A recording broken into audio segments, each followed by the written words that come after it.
Hello, Wankers. What's up, Vankers? Live from Blackpool. Yeah, It's live from Blackpool, Vankers. Gunther Steiner. Half asleep. Yeah, that's right. We're all doing this at ungodly times. It's 7 a.m. for Gunther, it's 2 a.m. for me and Jenny, and it's 11 p.m. for Matt. So Matt, for once, has the cushiest schedule of the three of us. That's right. No, as normally. It's all about him. Right. Normally, he's like, I live in LA, blah, blah. But you know what? We had to do it at this ungodly hour because this was the race of the season, the race of the regulation, the race of the century. This was an epic race. This, of course, is Vanka Hours, brought to you by BetMGM. Gunther Steiner's here at this ungodly hour to talk about this race. Gunther, where do we start? This was so good. With the win. We start with the Max win, and with the Max, I guess, winning the World Championship. We need to change. I guess. Gunther. I guess, everything can happen. I mean, Gunther. You still have hope? You still have hope for Lando Norris? No, the hope is the last to die, you know that. So there's always hope for anybody and everything. But as I said, I think he lost the championship. Lando lost the championship, not Max. Get that one right. Otherwise, it's early in the hours. I'm still asleep, So. Yeah. Well, if Gunther says it's over, it's probably over. Because this guy has been saying this thing was wide open for way too long, I think. And now he's saying it's closed. I thought it was closed for a long time. So pat on my back. Okay, so this is a topic of discussion. We're already getting into it. This whole season we've been talking about Lando, we've been talking about Max, we've been talking about, and Matt and I have kind of been a little bit more on the does this guy have the heart of a champion? Can this guy really go toe to toe with the killer that is Max Verstappen? And what this race seemed like it was evidence of was that Max just has a different level, that Max is just further along, that Max has that mentality and the skill to match that makes him really, maybe there was no chance for Lando this season because at one of these races, something like this was going to happen and Max was going to be able to really show his stuff despite the car. Where do you stand on that, Gunther? Obviously, you need skills, but you need to be at the right place at the right time. And when you are chasing, you can take more risk as well. In the race, he was nowhere. He started 17th. You say, if I just do what everybody else does, I'm 17, so I take a chance and do it all. Obviously, you need to be a good racer to do that. I'm not saying that he's not. I'm always saying he's the best racer out there. But the opportunity of rain, where is that one coming from at that moment in time? You have no part of that decision. Obviously, use it up afterwards that you have to do. And it worked out for him. I'm not saying. Obviously, he drove fantastic. Look when he was in front. One fastest lap after the next one, it was just keep on going.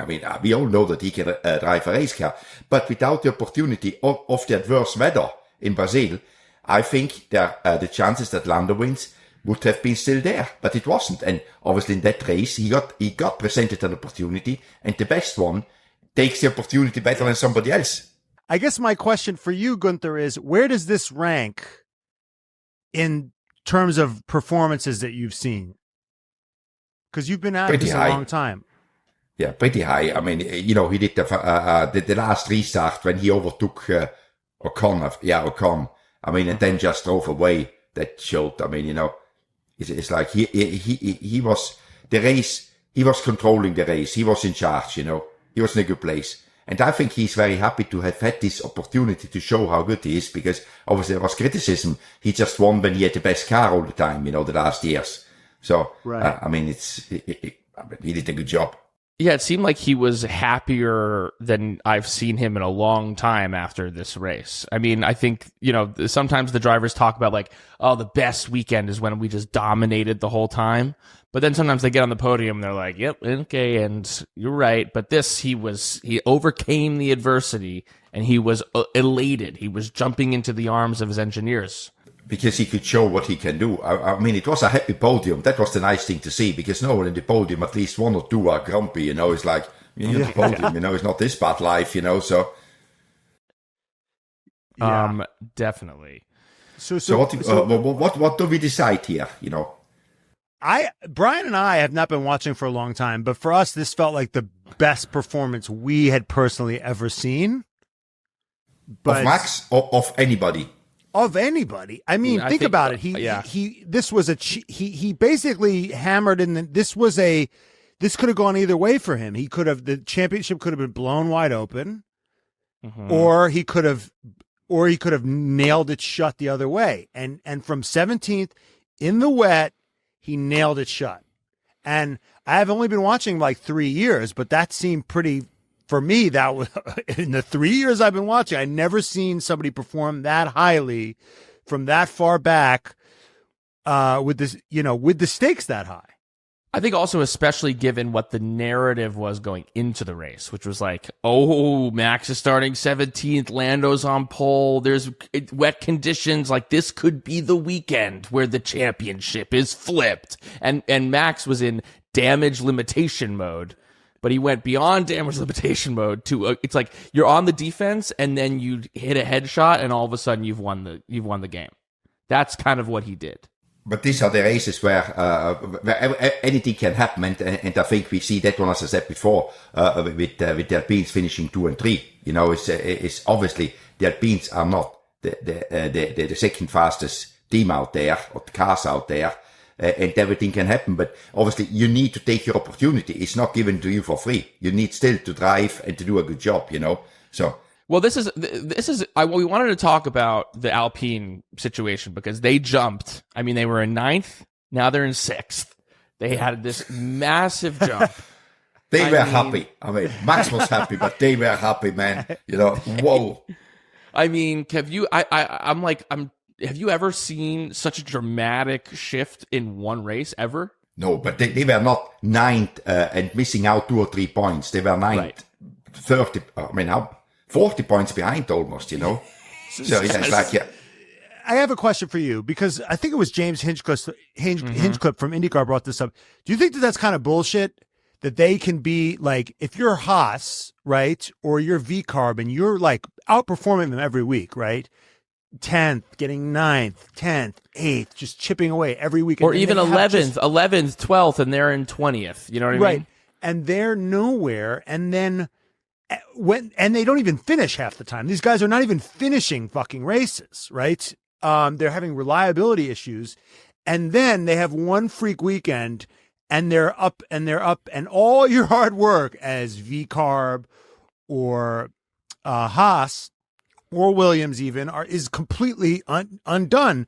And James Hinchcliffe was saying that maybe they should give points for all the positions, like 1 through 20. So if you finish a race, you get a point.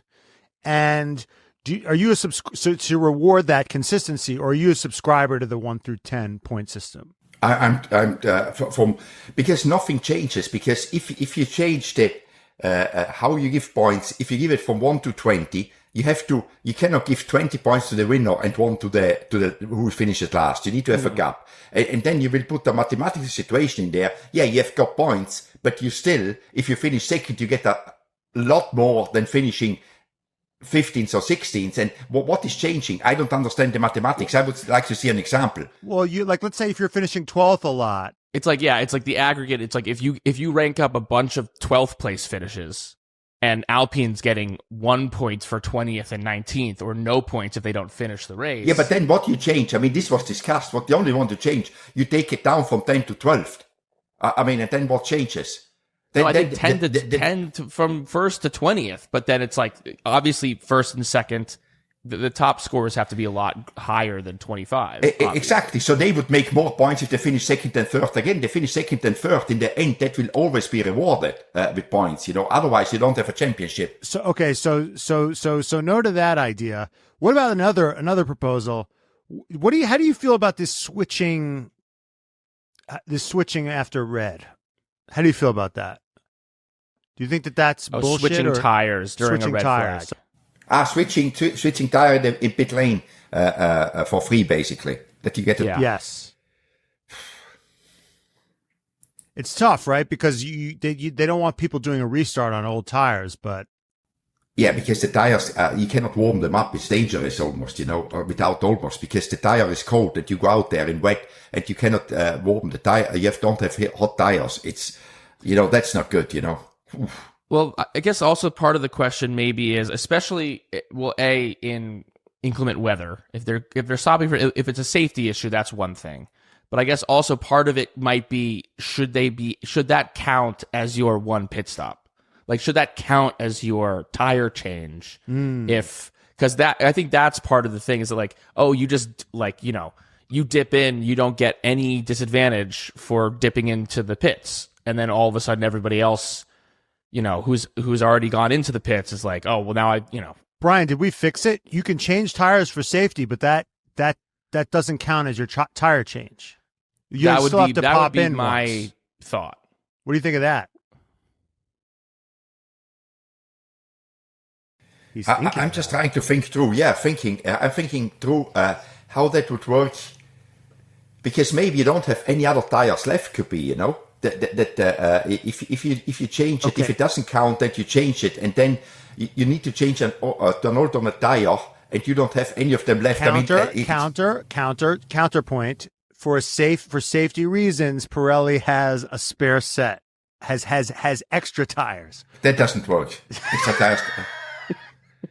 Everybody tries to use less tires. Everyone tries to use less tires. So less tires are shipped around. Why do you think they have only 2 sets of full wet tires? It's the aim is to reduce tires. Okay, great. I'm glad. Okay, how about we take the wet tires that nobody uses, that are useless, and those be the extra tires. They'll be the in case of emergency tires. You can't do that. Have you ever seen on a dry racetrack a set of wet tires is done in a lap? No. Those 2 tires will be like a medium and a soft, or a medium and a hard. You know what I mean? You could pick. Those will be like brake in case. Pirelli doesn't take tires which they need to take extra tires which cost money. It's not good for the environment, and then everybody needs to have more wheels because you need to mount them. So all right, so let's move on to the wet tire, Gunther. When Yuki Tsunoda went on the wet tire and Liam Lawson went on the wet tire, I was like, what? If you go on the wet tire, there's going to be a safety car eventually. Like the wet tire never feels like whatever advantage you're going to get, you're going to end up losing because you're going to have to change it anyway. Because when the wet tire is useful, they don't race anyway most of the time, right? They end up calling a safety car. So do you ever feel like it's a good idea to go on the wet tire? Like I was just immediately, I was like, why are they going on the tire that nobody should ever go on? So what would you do when you go on the wet tire? Stop the race? Well, I think Matt's point. No. Matt's point is that if the conditions are so bad that you need the wet tires, they're gonna red flag the race for safety issues anyway. So it's like it's kind of like when the weather's so extreme that you'll even need the tire, they won't even race because it's too dangerous. You cannot say it will be anyway. It will be. The chances are very high that the race is disrupted by a red flag, but it's not a given, And but it wasn't interrupted by a red flag. It was they threw a safety car. It was Franco Colapinto crashed in the safety car that they threw for safety reasons. It wasn't because somebody went off. It was just because race control or the stewards or whoever decided it's too wet to race right now. We need to, get a safety car, clear the track of, the water. Yeah. But then again, is it not, some people predict more rain and stay out. It's a decision you make. It's the unknown. That's what makes racing. I don't fully buy into it, because then, you just say we don't have wet tires, and when it rains too much, just stop the race until it is dry. But that is not what Formula One is, because how do you get these epic races like we had last weekend in Brazil? By still keep on doing going racing, and then things happen which are not predictable, and that's what makes it interesting, Otherwise, it's just like, it's raining. We stop racing because it could be somebody could be spinning out or whatever. Mm-hmm. Okay, Gunther. So you don't buy all of Matt and my crackpot theories about how to fix the sport. What? No. Let's get away from these hypotheticals. Let's get away from the hypotheticals and the whatevers. What else stuck out to you from Brazil? What else? Who else should we talk about? Who else should we What talk other? about? The Alpines. We didn't really speak about the Alpines. We spoke a little bit about it, but I Right. think they did a great job as well. And then we went into hypothetical. Should they have the points or not? I think they should have the points. What did you make of that performance? Like, what were the difference makers? Do you think it was the driving? Do you think how much do you attribute it to? They've got this new head guy over there, right? I mean, You think Flavio and Ali Oaks are making a difference? No. It is. They just took it at an opportunity in Brazil with the rain, and they took it. They didn't come in and bid it. That was a decision made by the strategy, like Max made it. So they ended up in a good place. And then and credit to the drivers to What they were to saying keep it on the road. Exactly. Yeah. What did a good job. they were saying afterwards was well, first off, it seems to have mended this fractured friendship that we've all witnessed for the past however many years. They were For how long? For sure, but they were so chummy. I mean, obviously in the glow of victory, but they were so chummy, and they did talk about Ocon talked about when they were kids, in France, there would be these races where there would be terrible weather, and they would be the only two kids out there in the freezing cold rain. And they were like, and he said, today I thought about when we were kids driving and that kind of stuff. So I guess there is a question of I think there are drivers that are better in the rain than others. Would you'd agree to that? Yeah. I mean, there's always, I think, and sometimes when you're in a race, the car can also be better in the rain than in the dry. Because you don't have the disadvantage, and you just feel good, and everything goes right. And I think in life you've got the situations where everything goes right and you're just better. Could you speak to a little bit what changes you would make to the car when you're going into a wet weather race? Like, what is it? Higher downforce? Just higher downforce all over? Is it more in the rear? Is it more in the front end? What characteristics make for a good wet weather spec? Just max downforce. I mean, just max downforce. Whatever you have, you put on there, And some cars were pretty faster on the straight, and obviously either they didn't put max downforce and they took the risk to say we want to be still fast on the straight, and the drivers could handle it. But and the other ones just decided we want max downforce, so we can manage it, And if you can manage less downforce, it's the same like on dry, If you can manage it, you will be quicker on the straight and you gain time. What sort of flaws can be covered up? What sort of cars' flaws can be covered up in the rain? For years, your Haas was really good in qualifying, and then it lost its tires in the race. Would that be a kind of flaw that would be better off in the rain, or not necessarily? No, because that came from having not enough downforce in the rear, the tire usage. So again, for me, the most important thing on wet is, a lot of downforce. That helps you. Does Parc Fermé, because of the safety, questions around it, are you allowed to kind of add, spec to your car, add, things to your car that you wouldn't be normally able to do during dry weather conditions? They could add stuff after the sprint race. They could, but otherwise you just can adjust your downforce level. You can adjust that one. If it starts to rain, you can adjust that one, but nothing else. Okay. So they do allow some changes for some rain. changes. Yeah. Mm-hmm. Okay. And, Alpine had a huge win. But I guess people are talking about, Lando Norris messed up on the start. I mean, Max's drive aside, Lando Norris started on pole, missed out on the start, and then, had a great overtake on George, but then George was on the same strategy, ended up beating him on the restart because he went wide. I mean, does this raise concerns about you for Lando? Where are you at in our love affair with Lando, in your love affair of Lando? You are a big McLaren optimist. Big McLaren optimist. Where are you now?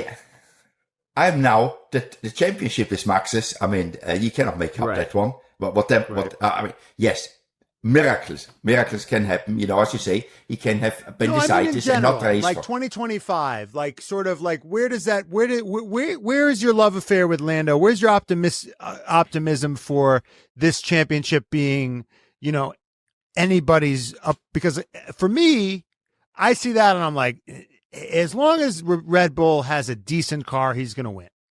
As long as they're within. You got a lot of confidence. You got a lot of your confidence back the last race. You didn't have that one the race before Brazil. How good Max was. In Mexico. I mean, he got. What do you mean? Okay, so let's talk about this. So Mexico, he got penalized, right?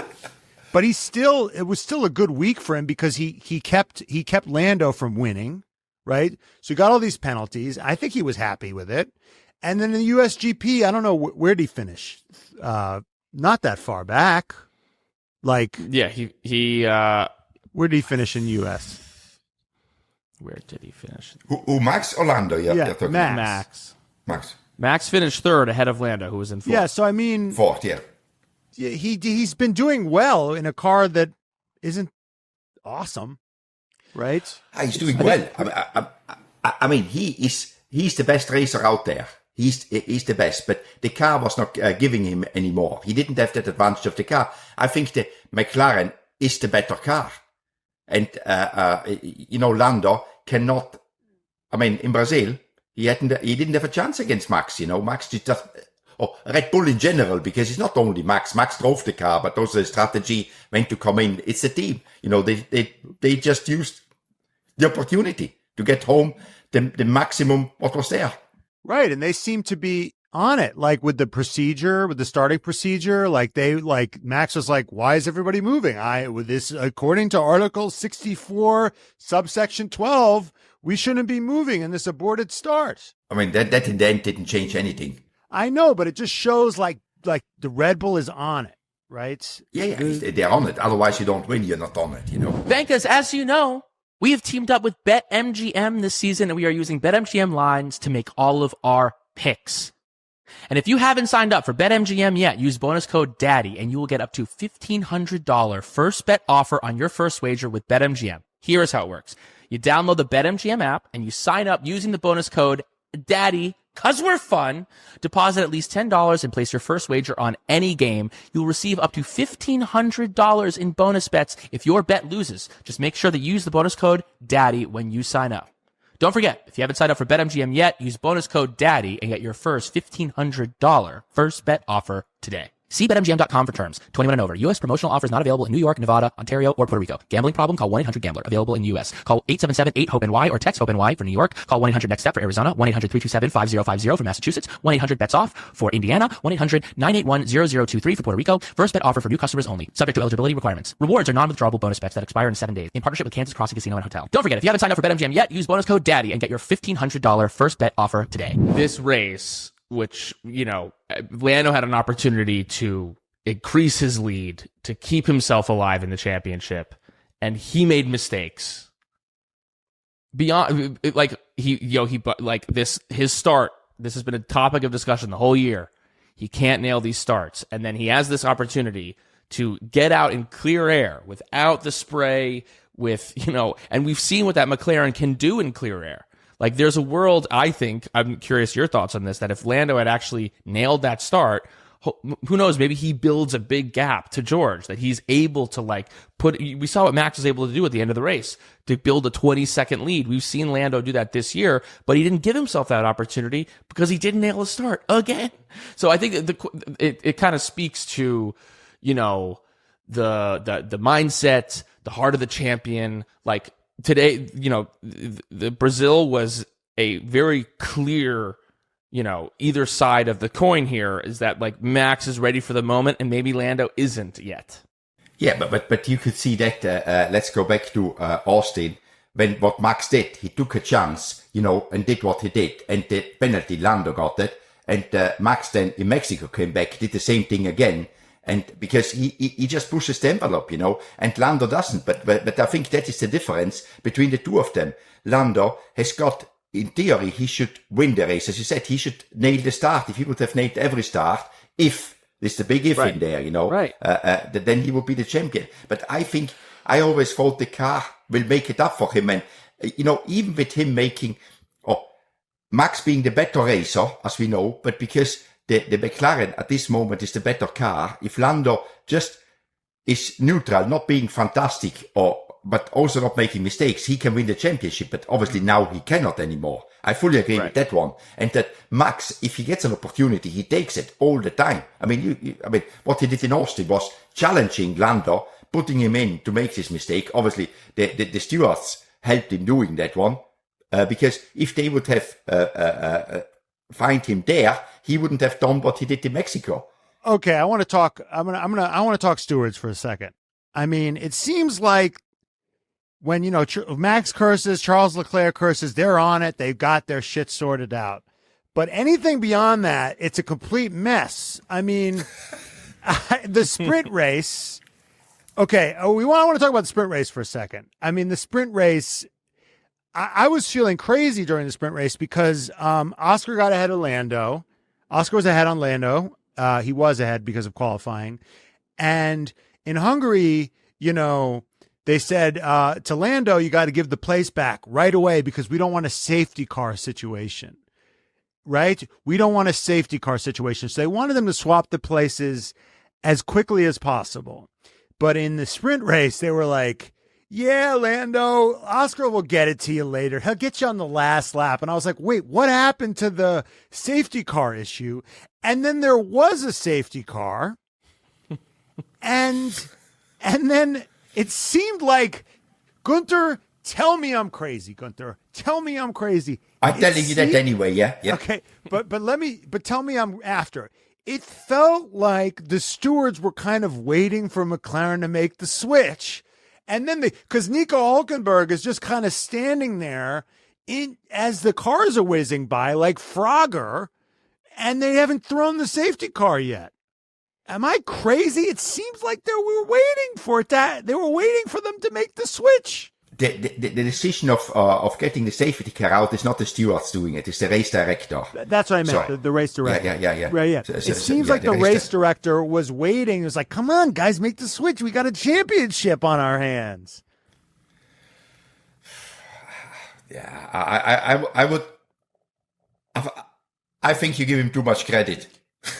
It seems like they're hesitant to make a decision that's going to have championship. In general, you're saying, yeah.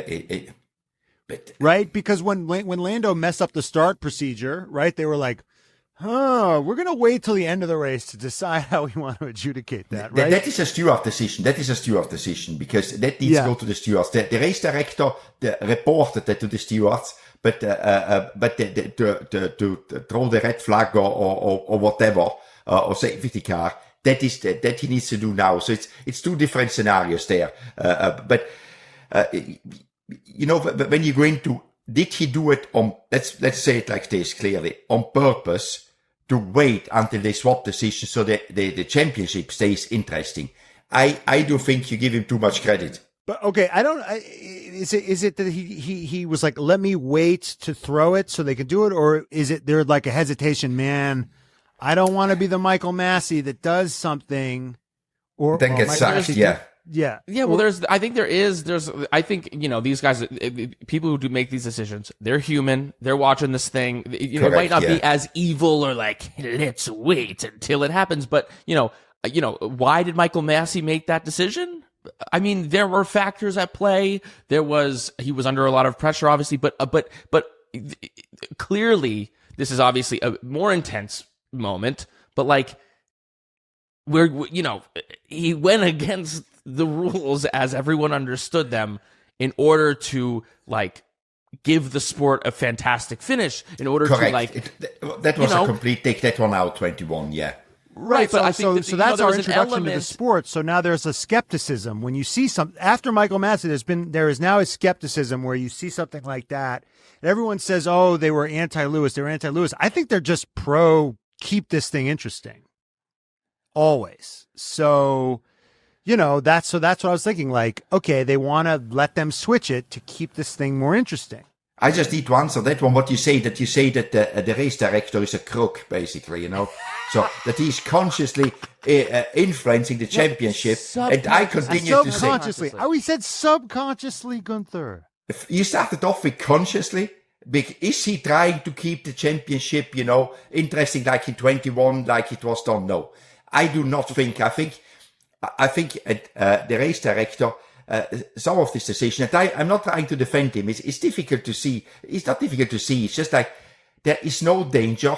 Should we put the red flag out or not? What are we doing? Safety car or not? You know, whatever. And sometimes it takes if he doesn't see danger, imminent danger, because Hülkenberg's car, I think you mentioned, was stranded there. It was not imminent danger, but you know, it's one of these things. But what I'm saying is, we don't have to overthink and always think that the race director they're humans. I mean, it's the same with the steward decision. I'm not saying that they're doing it consciously. That it's just happening that they see things different than you and me. And, you know, it's one of these things. But is it done consciously? No, I don't think so. Okay. I just know if I was in that position, I'd be like, ooh, I don't want to screw this race up. I would hate to screw this race up. That's what I would. Yeah, but a good race director should do what is written in the rule book, what is the right thing to do. And you still can get it wrong. I mean, you never are, because you take a decision, you know, and you don't have too much time to think about it. So, as a lot of times you would say, the decision to put safety car or whatever out there is taken very, very quick, because you say, oh, it was dangerous. You got always that excuse if you're a race director. I thought it was dangerous, and then it looked, it didn't keep, but he did the opposite. So I don't think he waited that they play their team strategy. Mm-hmm. All right, let's talk about questionable decisions while we're on the topic. Lance Stroll, before the race even starts, twitches, goes off, and then drives into the gravel pit. I mean, do you think that was just a brain fart? Like, what? I mean, that was crazy. I think just like the pressure got to him, you know. I mean, he knew he did something stupid on the formation lap, and then just, you know, didn't take control anymore of what he was doing. I have because a hot take. There's an escape road there. I mean, there's a world where he could have just driven, and you know, it's like, but is it not? I mean, it's 101. This is the place that's meant to trap the cars, and he just drove straight into it.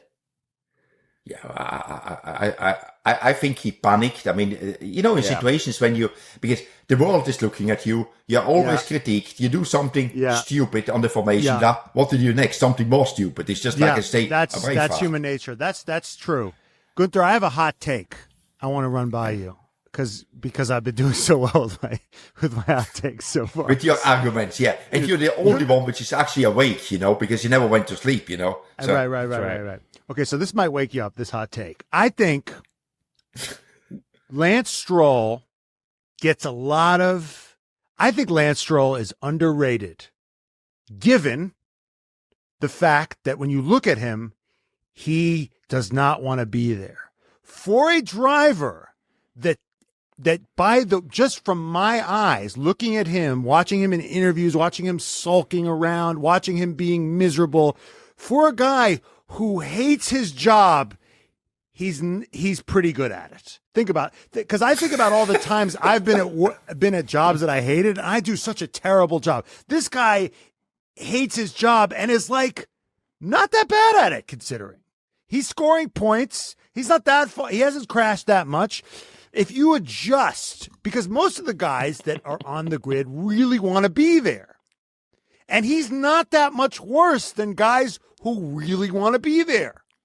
So when you adjust for like love of the game, he might be one of the, if you put it through that filter, like skill to love ratio, he might be the best driver on the grid.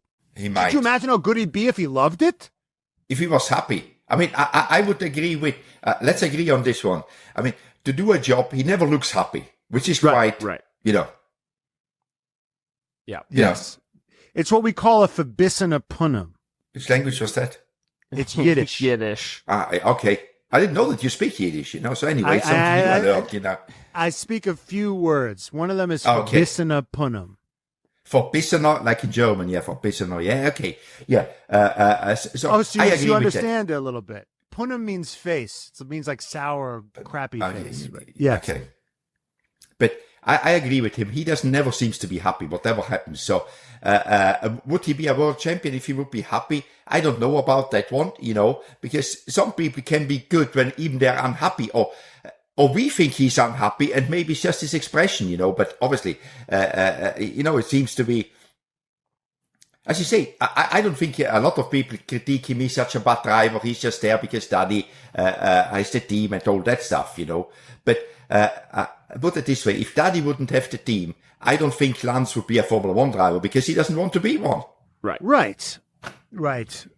Yeah, and it's true, like Andre Agassi really hated tennis, and he was really freaking good. So, I mean, there's levels to it. And Max Verstappen prefers video games to Formula 1. But, you know who seems pretty unhappy in his current situation? Lewis Hamilton. Lewis Hamilton seems like he is he needs a change. Done. Yeah. He's so done with Mercedes. I mean, he drove Senna's car, and he's driving the car, and he was like, this thing is better than this hunk of junk they got me driving. I mean, he was like taking shots at the car all weekend. Meanwhile, I mean, George was almost won that race. But it seems like he's just so done. He's so thrilled to be rid of them, is how it feels at the moment. Okay, and Gunther, to piggyback on what Brian's saying, what is going on at Mercedes? Why is George seem to be thriving with this car, and Lewis seem to be flailing? Do you think that they're getting the same stuff? Do you think they're running different packages, different setups? Like, there's a lot of Lewis fans out there that are really confused and hurt and confused. Can you give your best thought as to what the hell is going on here? I would say, the car is what it is. It's not the best car. It's the fourth best car in the moment on a good day, So I think Lewis, knowing that he's leaving anyway, is like, it's easier to complain, while George has got all the interest to do whatever is there to get it out of it, to show that he's the leader of the team for the future. He has to prove that, because he knows that his seat when his contract is up is not 100% safe. So he just tries to do his best, puts everything into it. And on the other side, Lewis is there, doesn't like the car, how it drives, knows that now in 3 races he's not there anymore. So it's just like, it gets at him, and I would say he's not dealing with that very good. A lot of hay has been made that a lot of people are saying, well, he's being left out of meetings now, that they're leaving him out of meetings because Mercedes has all this valuable IP that he's going to steal. Nobody wants it. I don't Who think wants that IP? Exactly. No, maybe they want it to know what not to do. That's always good sometimes, So it's like, get me the IP so I know what not to do, but no. Right. Were you a good I have a question. When you had an outgoing driver, were you afraid that they were going to steal Haas's IP? Never. I mean, who wants it, I was hoping somebody good is stealing it, So, So we got it, So the other cars would go down a peg a little bit. Yeah, exactly, If they're stealing it, just have at it, do it. Please do it, Please steal our design. Do you think that being left out of certain briefings would impact some performance? Because that's been used as an excuse. He's been left out of meetings. Are these meetings I don't really? think so. Do you think George is gleaning so much extra knowledge from these meetings that Lewis is being left out of? And Lewis has so much experience. He doesn't need to be in these meetings. I mean, his engineer is in there anyway because he needs to set the car up. Lewis always has to give the feedback what he wants on the car, but it's one of these things. These meetings are not. The car, it is what it is. It's just like, I think Lewis is just at that point. He doesn't like the car. He complains about it. He sees the glass half empty while George sees it half full. Opportunity. While Lewis sees it. I mean, I've got a few more races to go here. I'm not getting. But there's not a lot to be won. Yeah. Right. What beyond the Mercedes does it give you pause as to certainly next year, but even maybe beyond, the fact that like it seems like every other team for the most part has been able to kind of at least figure out their car. They seem to have the understanding of their car, where Mercedes continues to struggle with that. I mean, they say they really seem to be, of the top 4 teams, appropriately in the last place because they have not been able to like have those runs like McLaren and Ferrari have had. Obviously, Red Bull. Yeah, and the strange thing is when they won the races, they won 3 races this year. We don't have to forget that one, Mercedes. They said, we understood now what we need. And then the race later, they didn't. I mean, that means they didn't understand it, you know. I think Toto said a few times this year, I think we now understand what we need to do and stuff like this. But they didn't. What's going wrong? Is it a CFD thing? What is happening over there? If I would know, I would tell Toto and he would love me for it, you know. If they don't understand it, how can I understand it, Matt? Well, you should just give us your best ideas. Magic. Okay. Toto, you should text Toto right now. It's like, if I had to take a guess, this is what I think it is. How do you think that would be received? No. I think these ground effect cars are so difficult to understand between the correlation between wind tunnel and the racetrack. I think that is the biggest thing. You know, you find something in the wind tunnel and you don't know how to put, you know how to put it on the car, but you put it on the car and it doesn't do what it wants to do, what you think it is doing, you know. And there's a lot to do with which ride you're running. And when we talk about it, it seems to be too simple. If we could figure it out here, I mean, they could figure it out, but I think and that is what McLaren understood, because when they brought an upgrade to the car, it normally works. They know exactly what they need to look for in the wind tunnel. Vegas, not only does Cash App sponsor our favorite perfectly branded Formula One team, but they also make it easier for you to save money so you can do the things you love, like going to an F1 race. Listen, to be honest, we thought that Cash App was just a way to send people money. Hey, Cash App me for that. But it's a way faster and simpler way to bank. You can start saving with as little as $1, no hidden fees, no minimum balance requirements, no account fees. And we all know that overdraft fees make no sense. Why are you charging someone if they don't have any money? Plus, when you deposit $300 or more in paychecks, you can get up to $50 in free overdraft coverage. It pays to get paid on Cash App, so go download the app today. What are you doing? Now back to the show. Let's get into our awards. Let us do Rockstar and Wanker of the Week, brought to you by Cash App. Gunther, who was your Rockstar for Brazil? Max. Yeah. I mean, I think there's nothing else there. It's clearly him. It's clearly him. The ultimate rockstar moment. Yeah. He even crowd surfed with his boys like a rock star. He even did like a whole. It was all there. Yeah. Yeah. Also, I want to ask you about this. You know, remember when Lando said "simply lovely" when he co-opted Max's catchphrase? I think was it Singapore or I think one of them. One of the races he won by a landslide, or Zandvoort. But so who cares? Doesn't matter. He said it. Then Max, after he won, he hit that "simply lovely" with some venom. Like, I'm taking my catchphrase back. He said, you know what? Yeah, it's mine. You know what that is? Simply lovely. He said it like that. Do you think he took that personally?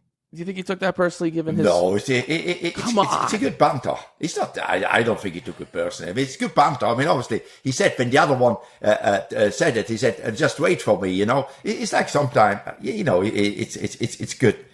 But they've been jockeying back and forth, because Lando said, like, I don't need to, you know, he's the one who needs to change how he drives. Like, I'm going to keep driving the same way. He doesn't need to. And then Max was like, well, and then he goes, well, I'm a 3-time champion, so I don't think I have to change shit. He's like, he said that this was, you know, they've been jockeying at each other in the press. Of course, you know, I'm not saying that they're going to kill each other or they're going to start poisoning each other. I hope not, Brian. I hope not. I'm not saying that they're never going to speak again or whatever. No, but you know, they're good friends. But friendly rivalry. It's good. It's you good. Know. It's good. It's good.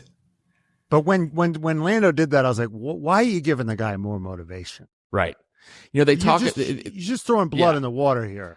They talk about Michael Jordan. Yeah, but then you just said Lando is not aggressive enough. Is he a champion? Does he want it hard enough? It's part of it, is playing the game, But obviously, if you play the game, the other one plays it back to you, because we know how Max is. He doesn't stay quiet, He doesn't take it and says, okay, you hit me now, No, he just waits his moment, and that is what you do. When you've got the opportunity, you need to take it, because it isn't there forever.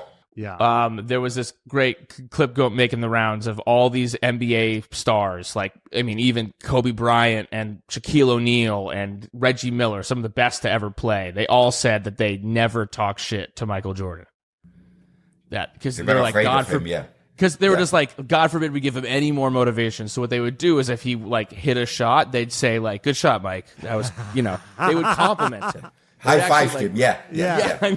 Because they were all of them were like, I never talk shit to Michael Jordan. So, I think, that seems to be a little bit. You should be a driver coach. You should be a driver coach. Maybe that works, Hey. Well, what's interesting is that in every other sport, they have coaches. They have guys who talk to them and say, I would do this, I would do that. They get out a whiteboard or a chalkboard, but it doesn't seem like anybody talks to these guys about, I don't think Zach Brown or Andrea Stella pulls Lando aside and being like, here's what I think you need to do out there, right? They don't do that. No, what some of the drivers, but in a lot of other sports, like tennis players, they've got their coach, as you say. They've got their...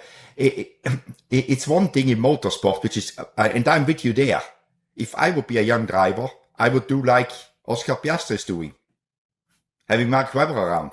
Somebody who knows how to play it, how to play the game, to get that advantage. Oscar Piastri doesn't leave anything, he's not this good because he's just good. He's got how he structures his career. I think it's very smart.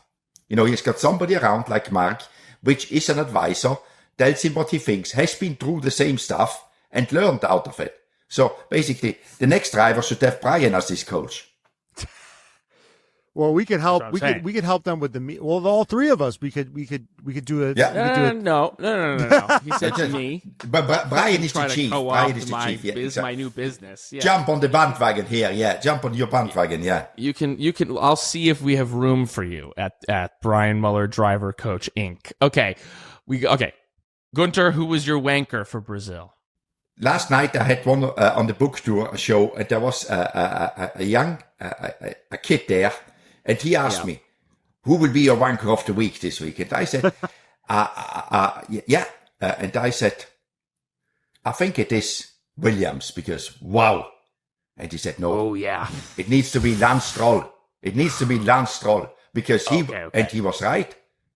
I said, he's right. Formation lap, and then what he did, crazy. Just and after he crashed, he crashed. They both, because both Astons crashed.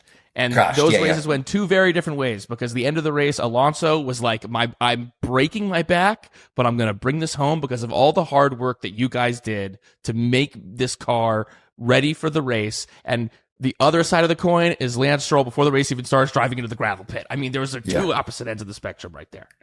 So you think Alonso has got a driver coach which showed him to do that? Very smart. Alonso's his own driver coach. I mean, he's the best driver coach. He's managing Gabriele Bortoleto, who he seems to be the favorite for the Audi seat next year. So it's good. That's a conflict of interest right there. That the Mark Webber, you talk about a Mark, he's still driving. Mark Webber, his Mark Webber's going to be competing against him next year potentially.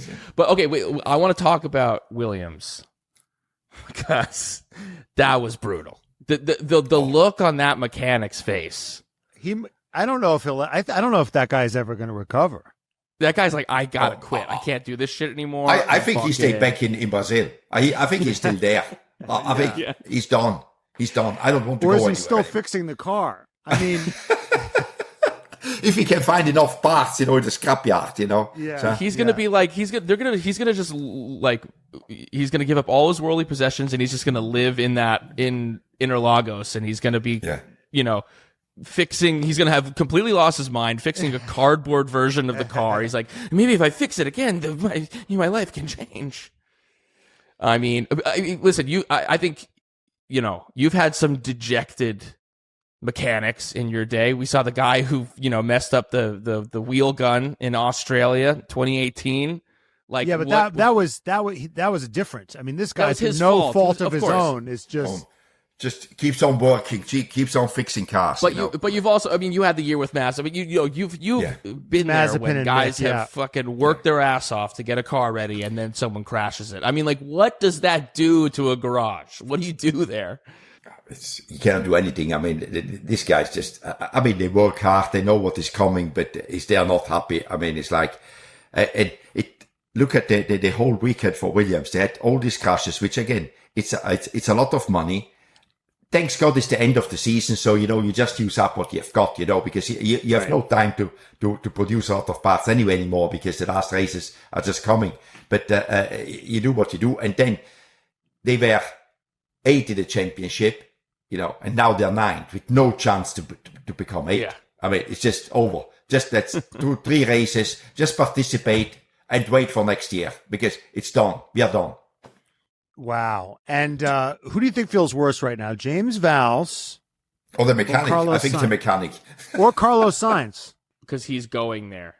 Carlos had that. But for Carlos, it was one bad race. Let's put it like this, It wasn't. No. I'm saying going to Williams next year.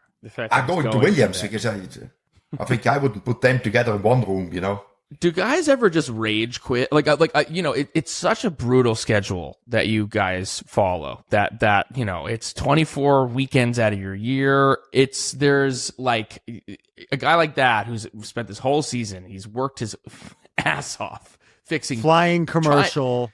We've seen, we were on flights leaving Austin. They're in the same TSA lines as us. Max might fly in his private jet to the next race, but these folks, they fly commercial.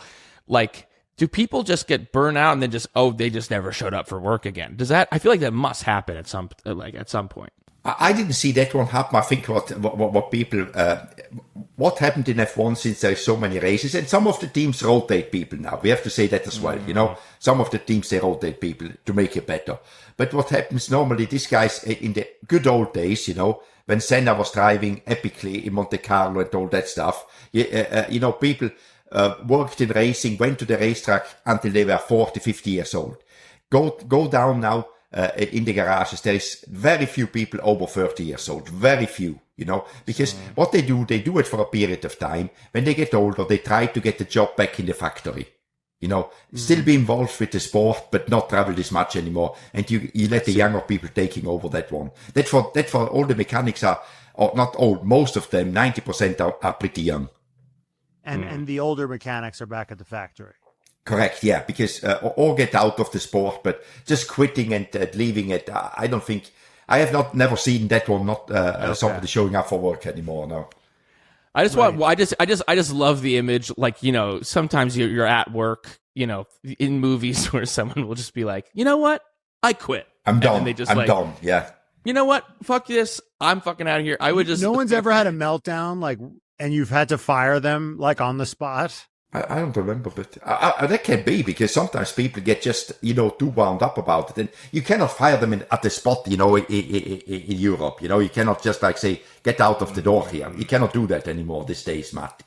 I'm sorry. This is not the movie industry, This is proper jobs. I just wanted to see that guy. Just throw a wrench on the ground and be like, I'm fucking out. And just walk out. Walk off. Walk through the gate and walk out.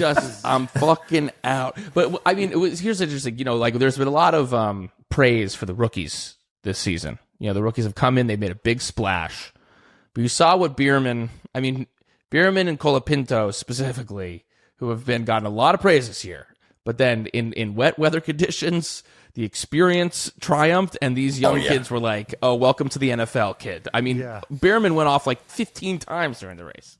He's still going around there trying to find the truck, it looks like, because I was like, he was off. He was just lucky that he never crashed the car, But I think it all put us back what the rookies, because I was part of it. These rookies, they did so good, It's like, wow, where is this coming from? And then the condition changes, and, they are a rookie.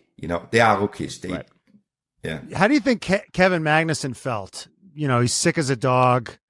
I think he likes wet. He likes wet conditions, right? And he was been on a bit of a hot streak. He did great in the US GP, and he's had great luck in it. I mean, that's where he got his pole last year. Yeah, so pole. I mean, do you think he was? How upset do you think he was, or do you think he was pretty chill? I think he wasn't happy about it, but if you're sick, you cannot do it. If I don't think that Kevin thought too much about it. I cannot drive. I mean, he will not be laying there saying, "Oh, I want to really drive. I want to really drive." It's just like, I don't feel good. I'm not driving. He's out of it anyway next year. So it was in certain ways a good week. It's like, if you're going to miss a week of work, the one where it's raining all day, the whole entire time, is maybe you're like, oh, well, I'm nice here in my cozy little bed. Okay. What about legendary moment of the week, brought to you by Sunoco? I think the legendary moment, the Sunoco moment, was when Max took control of the race. When he overtook Ocon and just went. There was nothing anymore for anybody. It was like, showing who we are. I mean, they were talking about when he built that gap, right? That he didn't need to go that hard, and he could. He was enjoying himself. No. And he was making a statement, right? I mean, he was. Like, I remember there was a this didn't go this way, but when there was one race where Senna was winning in Monaco, and he was like going just fast lap after fast lap because he was trying to what Prost said was like, he was trying to embarrass me. He was trying to be like, look how much fucking better I am than you. And in his attempt to do that, he actually wound up crashing and he lost that race. But but that heart of like, no, I'm going to build a big lead to just let everyone here know just how big my member is. Like it seemed like it was one of those moments. Yeah, I mean, obviously he didn't have to do it. And I think he was enjoying himself. It was all going well. I mean, in that moment he knew he's going to win the world championship. So he wanted to make a point. When a guy puts in a performance like that, it becomes, what does that do to the other drivers? Is that just, I mean, I guess when Lewis in 2016 or 2017, it's like, well, he's got the fastest car, this or that. Like, it's easy to kind of dismiss it. Or in 2023, right? Oh, Max has got the fastest car. He's in a rocket ship. Easy to dismiss. But this, when it's like in the wet, he's in last place. I know, he got the safety car, but that lead that he built up at the end, and that start that he had. I mean, there were so many moments that were not sort of luck, that were just sort of like, I mean, is that demoralizing? I mean, we have been all competitors. It's not demoralizing. Some people drive with it. They want to get there. It's one of these things. The moment is hard to take because somebody shows you. This is who I am, but then he could build also up. I said, next time I'm going to beat you, So, but being a sportsman. On that, do you think that there are other drivers are going to go back and look at his onboards and be like, how the fuck did he do that? I want to do that. Oh yeah, absolutely. Really? I mean, they analyze everything, it's everything will be analyzed. How did he do it? Because that is the way you learn it, how to get there yourself. You cannot ignore it, you need to look at it. So you have race engineers. So you think there are, at Haas, you had engineers that would be like, how did Lewis do this? Or how did Max, like they're just watching their onboards? I mean, everybody, the drivers watch it. The drivers watch it for the race, for other people's onboard, to see the line, how they do things and how to get there.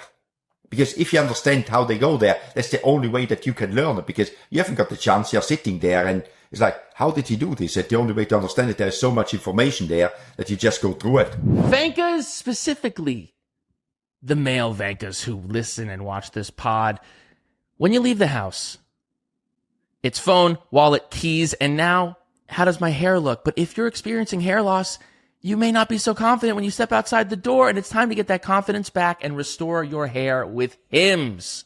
Hims provides you with convenient and quality access to a range of hair loss treatments that work from the comfort of your couch. Hims makes treating hair loss simple with doctor-trusted options and clinically proven ingredients like finasteride and minoxidil that can regrow your hair in as little as 3 to 6 months. Choose from your personalized chewable, oral, spray, and serum treatments to find what works best for you. The process is simple and 100% online. There's no uncomfortable doctor visits. You know that it can be a little bit awkward.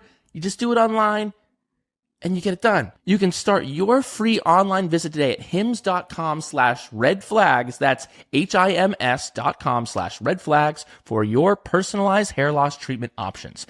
Once again, that's hims.com/redflags. Results may vary based on studies of topical and oral minoxidil and finasteride. Prescription products require an online consultation with a healthcare provider who will determine if a prescription is appropriate. Restrictions apply. See website for full details and important safety information. This is from Francesca Plovin.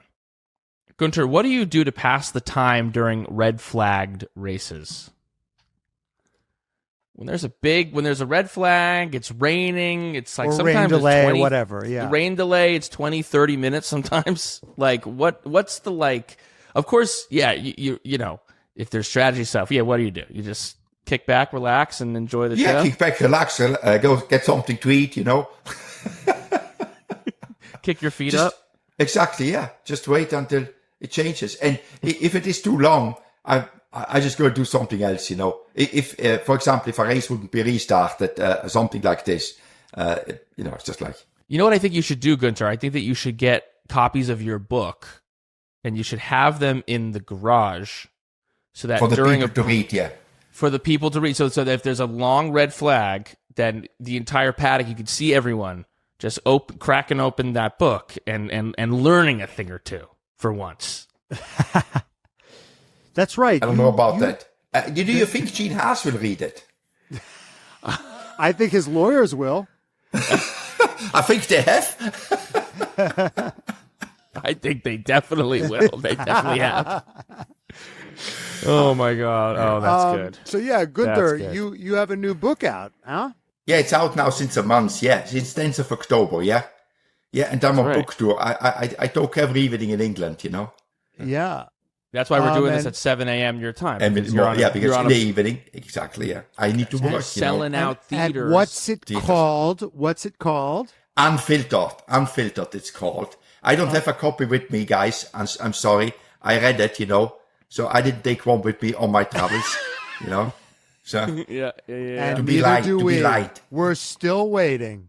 Well, you got the book. You got the book. We got a PDF of the book. I didn't get the book. I didn't get a physical copy. We got a PDF. I can't show everybody my PDF. Yeah, you can. Yeah, I can't. I'm sorry. Yeah, picture of your face isn't on the PDF, dude. I want the physical picture. I want the physical. Of Gunther. Brian wants the tangible copy that he then doesn't read. Whoa, you haven't got the book. I'm sorry, guys. That's right. It's okay. It's okay. I mean, I'm sure you were handing it out to all these. I'm just wearing armor. Exactly. The Gunther. He does not fuck smash my door. I mean, it's fine. Yeah. You can get those at lifeofsteiner.com, by the way, if you haven't gotten those already. They're fantastic T-shirts. What can readers expect from your book that they didn't get in the first one? What they can expect is what a lot of people tell me after they read the book, not on PDF, the real book, they didn't know how it all started, how Haas started, because obviously it was never told that story, how it started, you know, and that is the thing, how it started and how it ended is the biggest thing, because it also goes through the Haas, but a lot of people know that because it was pretty public, but how it started, nobody know. And I think that is people is really interested in getting the real story, how it all started. And I'm not telling you because otherwise you don't buy the book anymore. Well, who should buy the book maybe is Michael Andretti, huh? What do you think? Think he should buy that book? I mean, he doesn't need it anymore. Whoever's running that. Exactly, whoever's running the team. Yeah, exactly, yeah. Yeah, what's Michael going doesn't on? need it. What's going on with that team? I have no idea. I have no idea where they are at in the moment. I think they filed a lawsuit, anti-competition case. Right. Yeah, they got. I don't know what that is. They've got some other stuff. You got to make sure your house is in order before you start. Correct. Yeah, judging other people, you know. Yeah, judging other people's house. Okay, so Vegas is the next race on this calendar.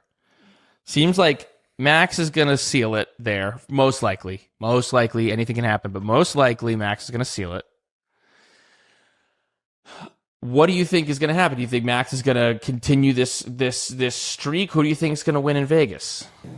I'm scared now to make predictions because then you use them against me, Well, Gunther, this is the business you're in now, baby. Yeah. Who's going to win in Vegas? Media business. I don't think that Max is going to win. I'm going to say Ferrari's going to win. Which Ferrari? I kind of think Ferrari's going to win too. I think Leclerc's going to win too. See, Gunther, we're both going on. Both going out with Leclerc. Okay, so for Las Vegas right now, Max Verstappen plus 200. Okay. Lando Norris plus 200. So if you bet 100, you win 200. Charles Leclerc plus 300. That's the bet. That's the bet. Yeah. So they're counting. The best money's there. Carlos Sainz, if you're one of these Sainz heads, and if you back your boy to the hills in one of his few races that he could actually win, maybe for the rest of his career. What? All these people that think Sainz is the better driver, I'd make this bet. What is it? Plus 600. Plus 600. You bet 100, go, guys. You win 600. Yeah, so that is the bet that I think I'm going to be making is Charles Leclerc winning that race because it's a street course which they've been good at all year. It's similar. I know he lost in Baku, but there's a Baku kind of similarity. The long straight to Vegas. Yeah. Piastri won in Baku. Let's remember that. Piastri's plus 1,200 to win this race. So if you're a Piastri head, then there's 12-1 odds right there. So you bet 100, you win 1,200. So that's also if you back him to the hills, might be something there too. Yeah, and if we need some extra money, you want to bankroll me, Gunther? You want to back me in this Charles Leclerc? You get 50% of the winnings. Then I bet myself. Yeah, he's gonna bet himself, dude. Okay, so here's the question, Gunther. Gunther, are we gonna party in Vegas? There's no time to party when you're working there. I need to work there, You guys are going to always party. I always have to work there, I'm doing TV work. I cannot come up. Hold on. After the race is over. After the race is over, and you ask Lando like what the hell happened, and he's mad at you. After that's over, you can't party. No, I'm there with my family. I need to behave. Okay. Family's gonna be in town. That's the official family's line. gonna be in town. Yeah. That's the Are official you doing the post race interview or what? What are you I doing have no idea. Okay. I'm doing German TV. Okay. But the post race interview, they just tell you on Saturday. They don't never tell you before. So. Is Ralph going to be there? I have no idea. He's a different. I'm there for RTL. I'm not there for Sky. I'm there for RTL, so I don't know what he's doing. Okay. He wouldn't tell me, by the way, because he doesn't speak with me anymore, as you know. So yes, that's right. Okay. That just about does it for us, Mike. Crazy week, and this was, I think, a equivalently crazy episode for many reasons. This episode felt like the Brazil race. There was stops and starts, there was conflict, there was resolution. Oh, there was a lot of conflict, yeah. And ultimately, Gunther was like Max Verstappen is victorious, and Matt and I might as well call ourselves Lando Norris because here we are not winning the championship. It was you today, Gunther. Okay, Vankas, until next time. Bye-bye, Wankers. Goodbye, Vankers.